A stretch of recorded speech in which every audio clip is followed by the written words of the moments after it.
to this.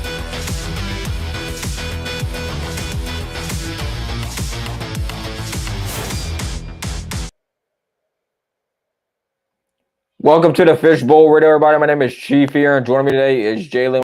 We're going to be doing a little bit of everything basically this episode: transfer portal news, conference champ review, Louisiana Raging Cajun men's basketball preview with Southeastern playing at 7 o'clock tonight, and Lamar on Saturday, and Raging Cajun women's basketball. So, I'm going to try to get through all that here in 30 minutes. All right, so welcome to the show, Jalen. Hey, Chief, I kind of went a little off board there. I'm trying to make sure you can still hear me as the show got started. But hey, I'm doing well. Yeah, like I always say, it's another great day to be a Raging Cajun. But hey, so I'm gonna get to it. All right, sounds good to go here. So, let's talk about it. We were the first public Raging Cajun Acadiana podcast, and to mention that Walker Howard was committing to Louisiana Raging Cajuns here, and so what you think about that? Is that big news in your opinion, Jalen, for the Cajuns? Yeah, news is because it's not every day that you get a former five-star player. Oh, I think we might have a little bit of connection issues with Jalen there, but we'll get him back on whenever we can here. But yeah, I think it's a big news for the Cajuns here to have Walker Howard joining the quarterback room there. So, that's just the way it is here. So, look, that quarterback room is gonna be wide open next year with Ben and Chandler both, running out of eligibility here. They might get Ben back for the bowl game, but we'll talk about that more next week whenever it gets closer. Because talking about right now is just wasting air basically about it. But just to kind of touch on it, Ben looks like he might be able to play. I'm kind of expecting him to actually play, to be honest with Fishbowl Nation here. So that is something that we all have a opportunity to look forward to as we go through this season together and stuff. So it's going to be nice to see Ben go out there one last time, hopefully get a W against TCU, which would be a big win for the Cajuns here. But I'm not really excited much about the bowl games like lately, as much as I would like to because of the playoff. I just find that bowl games are kind of getting phased out, basically. And I think they'll just keep expanding the playoff to where it gets to like 24 teams. And it's just going to be this big, thing, which, helps out a team like the Cajuns in that regard there. But it depends on how they format it to where if they're even going to get in, what would happen. So we'll see what happens there. Let's see if Jalen can get back on here at any point here. So I don't know what happened there, but let me see. But as we go through it all here, let's go start talking about the transfer portal news. Terrence Carter, Harvey Broussard, and a multitude of others have decided to hit the portal, which I'm not surprised. You look at the numbers year after year, the thing's been going up. We put a chart on our social media platform on our Facebook, I think, or Twitter that showed the whole trajectory of where the transfer portal was actually going here. And, every year, numbers going up. But as we know, and these guys that get in the portal and stuff, they don't always get out of there. So there's a little bit of risk involved in that there too, that you're hoping that you might be able to either get more playing time, better NIL deals. And that's what the G5 football teams are becoming here, this minor league basically teams here for the Power Four to just carve up and take whenever they want here. So, yeah, Jalen, what you think about the whole transfer portal, like Terrence Carter and Harvey Broussard and a multitude of others going into the portal? Okay. Yeah, like I said, we're having a little bit of connection issues, I'm guessing. I think it's on his end. I'm not sure. But anyway, we apologize for that there. We'll get that fixed as quickly as we can here as we get it going along here. So, but yeah, like these guys, they go in the portal, they might not ever get out of there because you're looking at the opportunity to actually, better yourself. And, I cannot blame anybody for bettering themselves here. Look, if you're going to take the opportunity here, the whole, the biggest one we had NIL, Bryce Underwood with the Michigan LSU transaction thing. Shoot, man, if I was Bryce Underwood, I would have definitely took that out of high school. $14 million. Boy, I would have been all over that stuff there. If someone offered me 14 or 12, $14 million out of high school, I definitely would have took it there. Okay. Jalen, what you think about Wait, what, Jalen? I was going to say I am so sorry, Fishbowl Nation, just having some technical difficulties here, but I'm right here with you, Chief. And I to answer your first question, yes, the Walker Howard coming to UL is coming to the Cajuns is a very big deal. Not only because he's a former 5-star recruit, but because they're losing two quarterbacks in Chandler and Ben from the roster. So that's going to be huge. And as far as the transfer portal as a whole, I think, like you said, Chief, I mean, the way NIL is these days, hey, if you're handing out 14 million, what is right? Bryce Underwood out of high school got what, 12 million? I know it's not a transfer portal, but just talking about NIL in general, handing out this money, it's like, all right, I'm gonna go to this school for the money. But that's just the way college sports are kind of going, especially with football. But as far as the portal as a whole, losing players like Harvey Broussard, Terrence Carter, I don't know if it's because of the quarterback situation or what, or they're just trying to find, better homes for themselves. But I mean, everybody has their right to enter the transfer portal to do better for themselves and for their situations. But I just think the portal, so many players enter the portal on the first day, and there's many more to come. Yeah, the portal's still open. We might even get some more news by the time this podcast even ends about something about UL or something. So, look, like I mentioned before, Jalen, there's a graphic on our Fishbowl Facebook page or Twitter page or something, or X, whatever you want to call that site. It's been a trajectory going up, every single year since it became official, like the NIL thing in 2020 or 2021. You just see this slowly progression going forward here. I think it's at 3,000 players are in the portal right now. I think last year was like 2,500, if I remember right, just off the top of my head here. I might pull it up later on in the podcast just to kind of show everybody what this transfer portal is doing to college athletics in general here. But like I've said before, and I posted this on social media, if you want to control the transfer portal and you want to control this NIL situation here, you need to ban the NIL collectives. Now, the reason why I say ban them is because if you ban the NIL collectives from taking part of it here, like let's say me and Jalen were millionaires, okay, which would be nice, and Mike Honcho, but Mike has brought us some stuff there too. So he brought us some audio that I will play for y'all after I get done talking about this. But anyway, so let's say us three got together and we just said 5 million each. Boom, boom, boom. We could get any player in the country. $15 million right there. Drop lump sum right there. And nobody knows about where it came from or anything like that. They can just assume that it came from this person or this person because they are, well known in the city as being a millionaire, basically. So that is something that, that's why I say ban the collectives, because we want to know where this money's coming from to see what's going on there. So if you look at it from that perspective and look at it into that regard, there is kind of do it like NASCAR kind of does it. Like, for years, I like to bring up the Jimmy Johnson reference with Lowe's and stuff because Lowe's was on his car for so many years being a sponsor that, like you associate Jimmy Johnson with Lowe's and that kind of partnership here. Like, let's say Jalen was a wide receiver for UL, caught a touchdown pass and be like, oh, yeah, you may catch me catching touchdowns on Saturday. My name is Jalen, and I love eating Raising Cane's chicken fingers or something like that. Like just sponsored like that. Like we know that Raising Cane's is paying Jalen a certain amount of money, or he's obviously sponsored by them or Eat Lafayette or whatever. Instead of them having to actually verbally come out with it, the collectives, you really don't know where this money is coming from. It'd be easier to track here. Now these guys might own 2 or 3 different businesses, but at least you could trace it back to the same owner. And I think at that point we can go ahead further and only limit each business owner to one business sponsoring the NIL. What you think about that, Jalen? That's my little theory plan. It could be reworked and stuff, but what you think about it? No, I can agree with that, Chief. But let me tell you this: I'm not a wide receiver, but I do love some Raising Cane's, ladies and gentlemen. So I'm gonna just throw that out there, Kane, Todd Graves. But anywho, but no, I agree. I agree with that. Agree with that though, Chief. I mean, the overall plan, I feel like isn't there yet, especially when it comes to NIL, when it comes to money and everything. But hey, I mean, the sponsors are out there. They just need the players to agree and say, hey, I'll sponsor you, give you this, give you that, deals. I mean, it's everywhere. It's all over college football. Yeah, that's one thing that we're gonna have to look at, like who's gonna come along next and do this kind of thing here. So it's gonna be a ever revolving door, and this thing ain't gonna change. This is the new normal.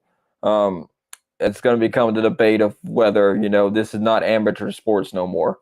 College football is not an amateur sport. This is literally a semi-pro team, and I think the classification is, are these players are also another way to limit the transfer portal and that kind of thing. There would be to literally sign the players to contracts, which if they break said contract would, leave. Like if you sign someone to a 4-year deal and they break it, they got to pay all that stuff back.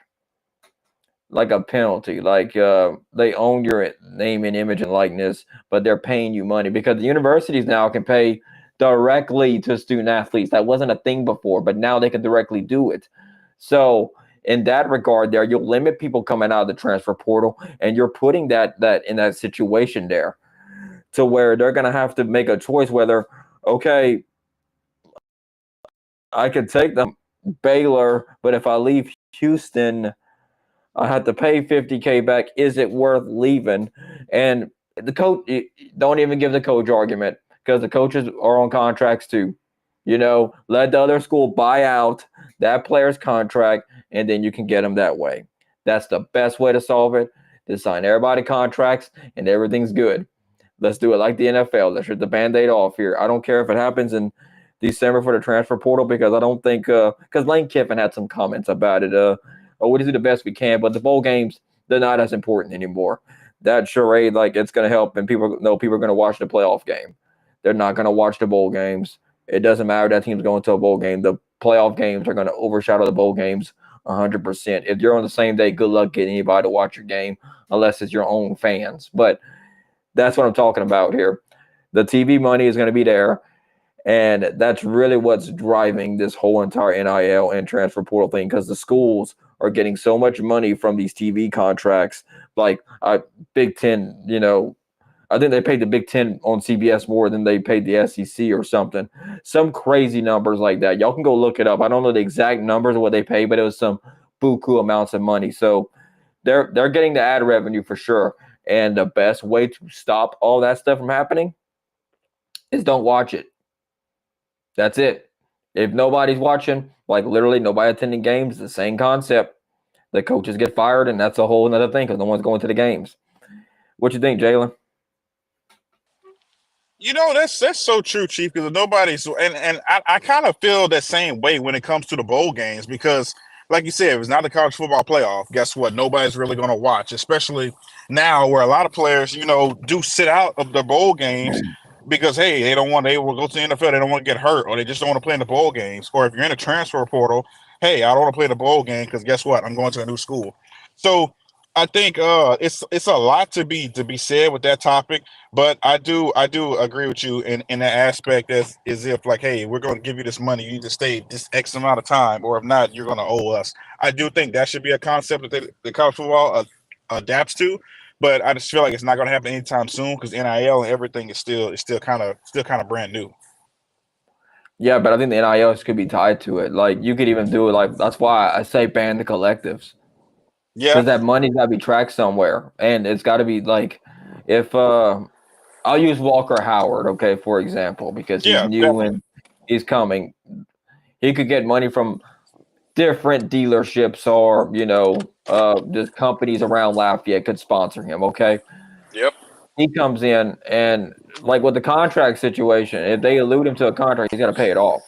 Basically, that's how all those NIL deals should be managed. If they're just freely giving him money for a month or whatever, how long the sponsor spot ends for, then if it's just months, it's not going to make a difference. But when you sign them to, like if I was a business and I wanted a player to push my advertising firm through the roof because he's doing a great job at UL or whatever, I want to lock him down for 2 or 3 years. You would think that'd be the way to do it. Yeah, Like the I, whole, I, I agree. I agree with that. yeah, I think I would obviously want that for my business, but that's the way it works. So But what's now, also crazy though, Chief, is that you could have revenue coming in from different avenues too. Like you said, you don't know where it's coming from. It can come from a third party. You just don't know. yeah, that's why the NIL is just the collectives are just a middleman between all this here. They're just getting a bunch of money. They're just like a vacuum cleaner, like sucking up like dirt and stuff. They're just accumulating all Absolutely. this money. and They're just it accumulating all gets this money, and they're just like, okay, they.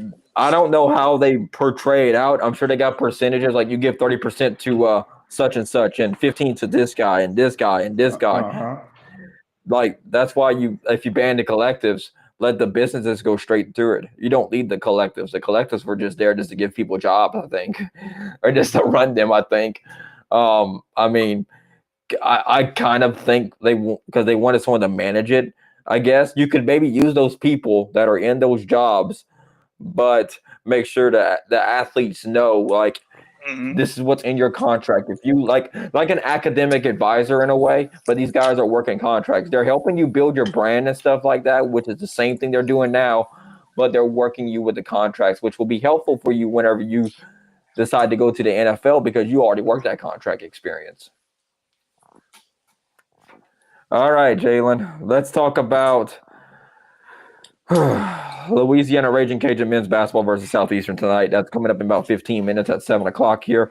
Literally right when we get off this podcast here, that thing will be tipping off, and I will be watching very closely. But Yeah, I think we all need to watch, honestly. I don't know what to say about this team here. Mike did say something. Hold on, before I get on touch with that, I'm kind of jumping over Mike's thing here. So here's what Mike Hahn tried to say about the transfer portal. I think the Cajuns losing players in the transfer portal was going to happen. You just hope it doesn't happen. Especially for like the good players like Terrence Carter and Harvey Broussard. There were still good players that the offense would have been good to be able to build around, especially since Walker Howard's going to be quarterback next year, most likely. He would have been a good person to have. But let's see what Dez can do for a transfer portal. I know he doesn't like to attack it a whole lot, but let's see if he could do something with that and maybe build a team around him. I started the year off doubting Dez, but he's proved throughout this year that he could do his job. The bowl game looked really disappointing, but I understand being on the third string quarterback. But there was other things he could have done better, but at the end of the day, he still had a really good season, and you can't be mad at that. So we'll just have to see what Dez can put together with this team. But the transfer portal is just looking ugly.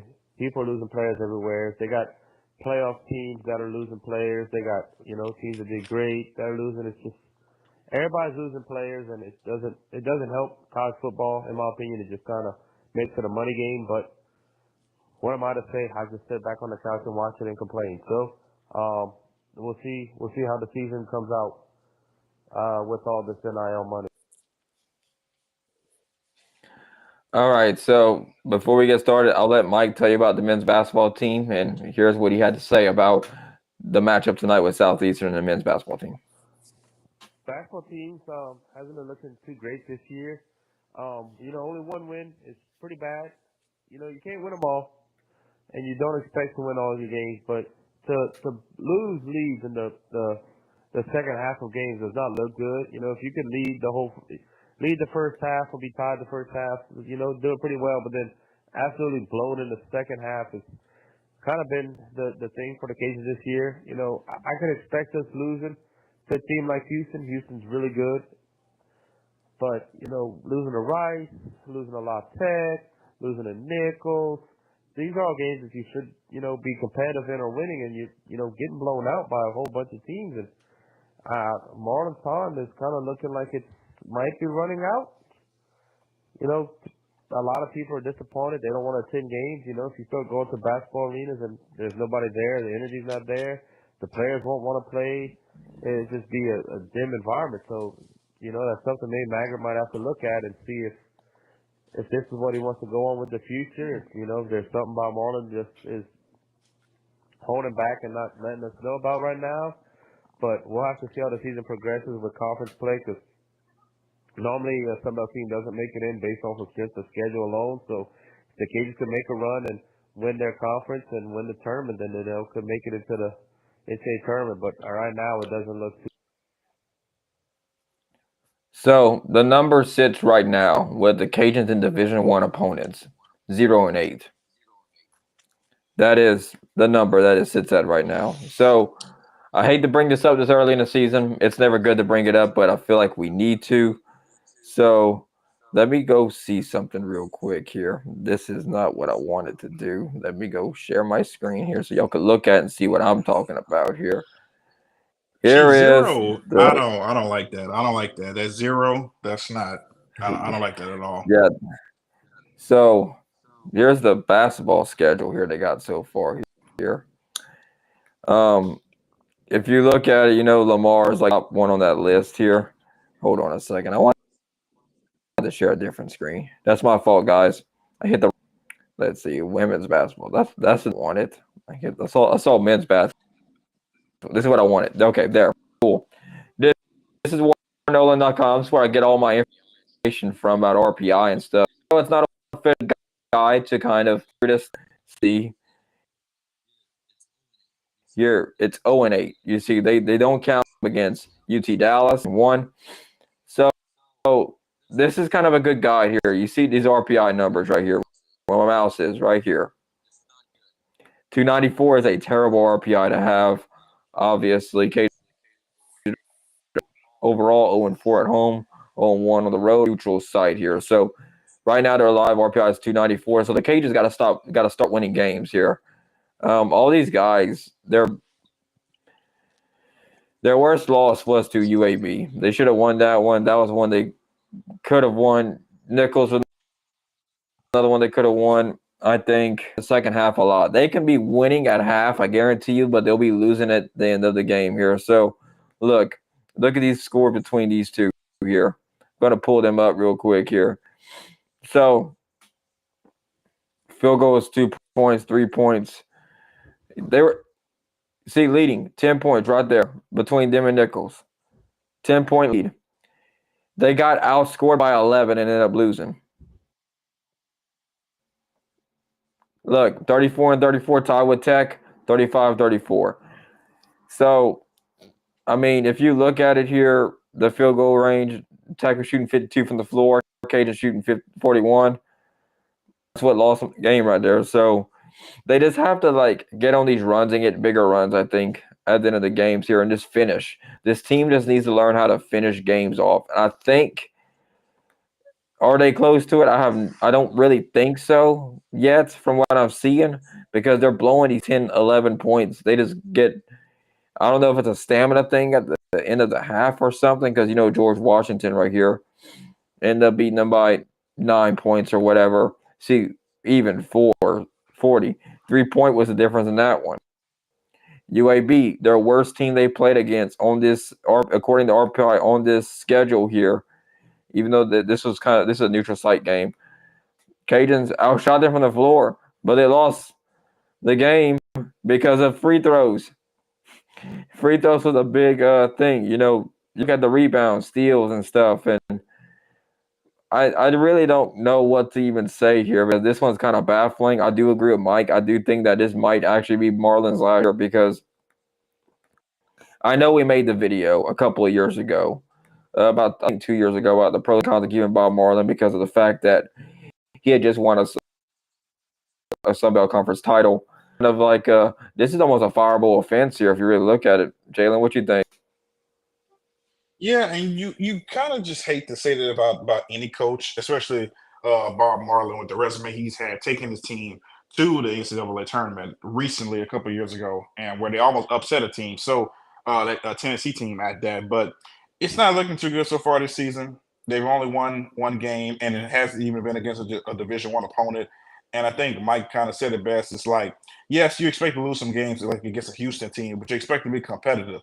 And in their games, they really haven't at the beginning haven't been competitive. Now as of late, losing to a UAB team by 12, losing to a Nichols team by 3, LA Tech by 11. It's closer to what you think because in the beginning they lost to Houston by 30 plus, lost to Rice by 20. So they're getting more competitive, but they're just not sealing the deal. They're just not winning games, and this team is just not together right now. They need to figure it out. But I'm not giving up on them just yet. I think they can get it together because when it comes to men's basketball, that Sun Belt tournament is what matters. And if you're playing great leading up to then, oh yeah, your team can just get into the tournament. So I'm not giving up on this team just yet, but it's not looking too well to start the year. But hey, there's still a lot of basketball left to be played.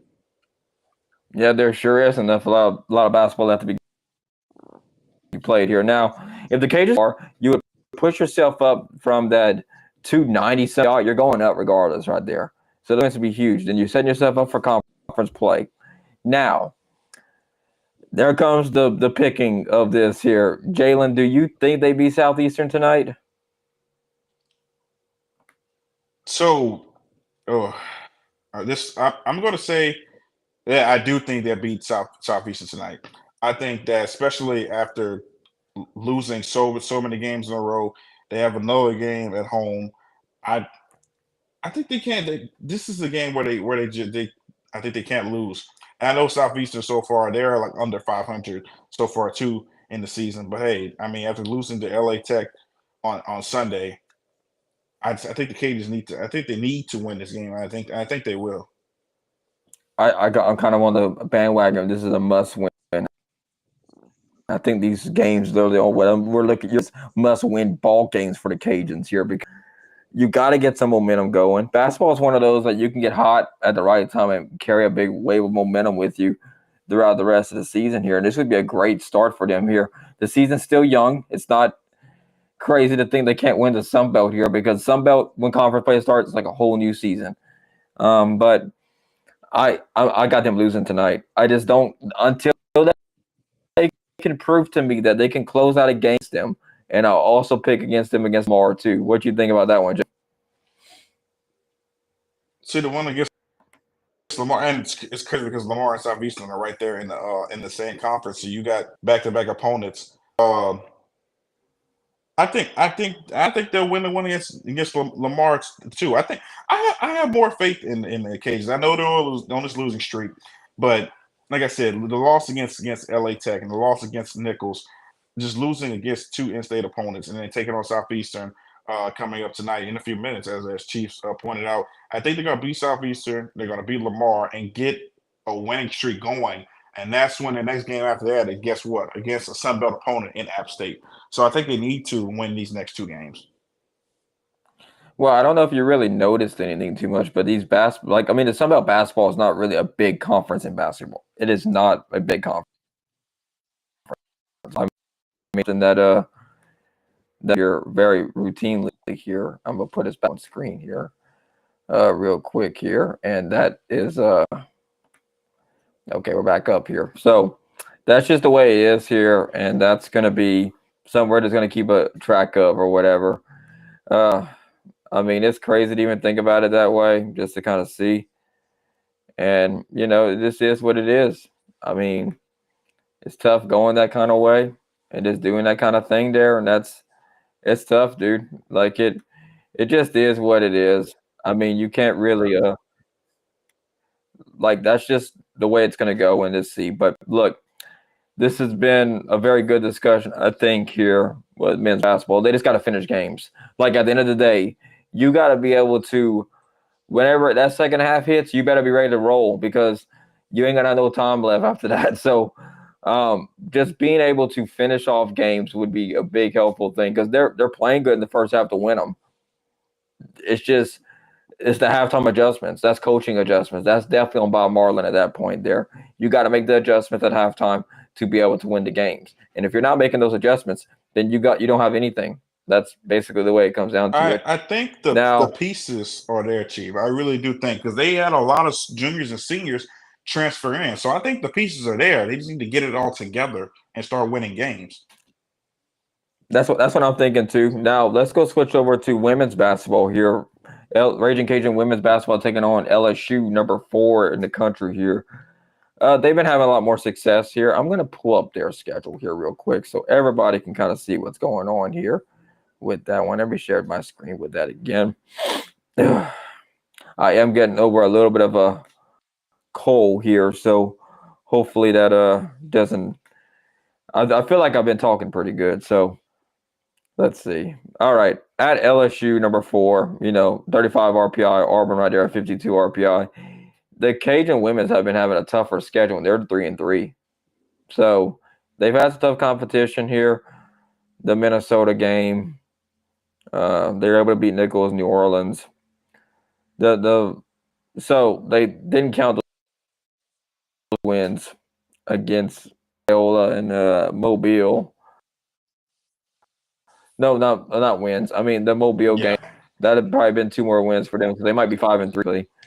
Speaking, but they're 4-3 right now in the year. So looking at it here, I got LSU beating them though on the when the Cajuns go on the road. What do you think, Jalen? Yeah, I think the it's gonna be a tough one for the Cajuns taking on this LSU squad, who is undefeated, number 4 in the country. They're playing great basketball. I mean, and they've beaten top teams in the nation themselves. I think it's gonna be too much for the Cajuns, but hey, they're gonna go to Baton Rouge, give everything they have, and the women's team they're having a great year so far. And I mean, recently it's kind of been the opposite with them and the men. So I think Yeah. So far, Gary Broadhead is doing a great job with his women's team so far. They just need to keep it up, keep playing well. So they have Auburn that's gonna be coming to the Cajun Dome, which will be a very good game. It's gonna be free though too. So if you don't have nothing to do on a Wednesday at noon, that'd be a really good game for teams to go see there. It would be nice to see that at a 7:00 game for them, but I don't know how the scheduling works. I think the men are playing at 7 that day. Yeah, they are. They're playing at 8:00 at 7:00. So yeah, that's why. Shoot, man, might want to reverse those around. But I got Auburn winning that one too. I think the Cajuns are going to try tough, but I like this though. This is going to help them out a lot when it comes down to Sun Belt play. I think playing these SEC schools right before then I think they'll pick up the win against Dillard and head into conference play. What you think of Jalen? Yeah, and I agree with you too. I mean, the fact that you get to play an SEC team like Auburn at home is a huge win for the Cajuns team right there. But yeah, I think they're going to lose that game against Auburn. There will be a little 2-game losing streak, but then going into a game against Dillard, and then they start conference play against Georgia Southern. Playing teams like LSU and Auburn, or like you said, Chief, are going to help them get to the next level as a team, help them beat these teams in the Sun Belt, and see how far this women's team can go. So I'm here for it. The worst thing about L's is that you got to bounce back and get the W. So, Yeah. Well, I think we've kind of covered everything, Jalen. Anything we missed?